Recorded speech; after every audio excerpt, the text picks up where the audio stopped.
Good morning again, everyone. It's Tom, and it's wonderful to have you back this morning. Supposing that you are back. If you're not, well, it's been wonderful having you for the one episode.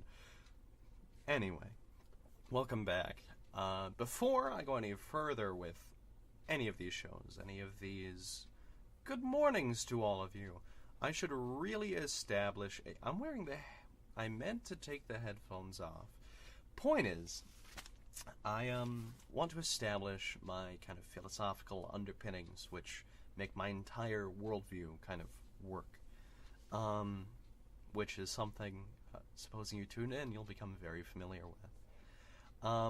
So, I am a hard determinist, which basically means I believe that effect always follows cause, and cause always precedes effect.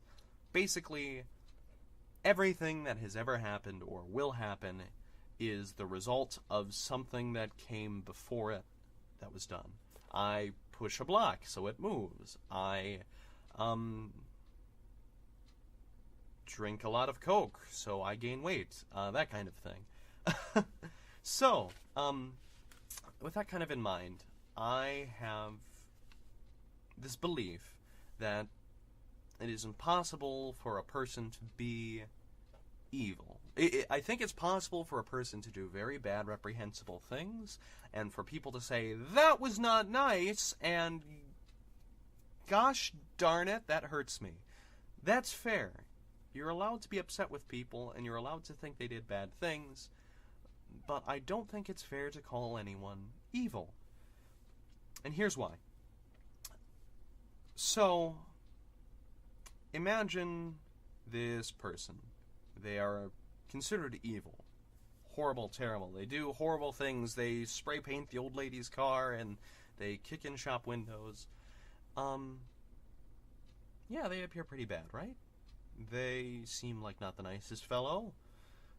But, from my point of view, that appears as someone with a particular background who has grown up thinking that either A, they could get away with that and it'd be a good way for them to have some fun, which isn't great, or B, they feel like they've got something to prove.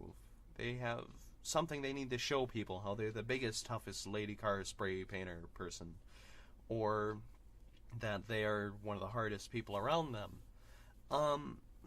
But that comes from something other than pure malice. That isn't something that just boils up inside you one day and you say, I need to be evil. No, that comes from background. That comes from that person possibly growing up in a situation in which they felt they needed to be tough, or that they could get kicks out of feeling that they were bigger than someone else. My way of describing this, basically, is when it comes to the nature versus nurture debate, are people born the way they're going to act, or do they learn it from their environment, from their parents? For me, it's kind of irrelevant, because a person doesn't really have a choice over either.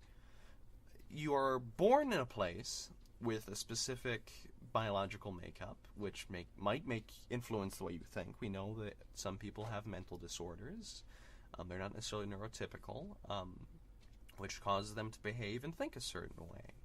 At the same time, you could have people that learn things from their environment. Maybe they have an abusive household, or maybe they have a really good household that gives them a really good view of the world. But that's not their choice. They're born into that. They can't say, oh, well, the impoverished Syrian family sounds great. Whoever is putting me where I am. But at the same time, I would love the wealthy family up in the hills. Could you arrange? No, it doesn't work like that. We don't have a choice over where we are, who we are, where we came from. It's our background that causes that. And a person doesn't just act out of being evil. They don't think, well, I'm going to be positively evil today. No,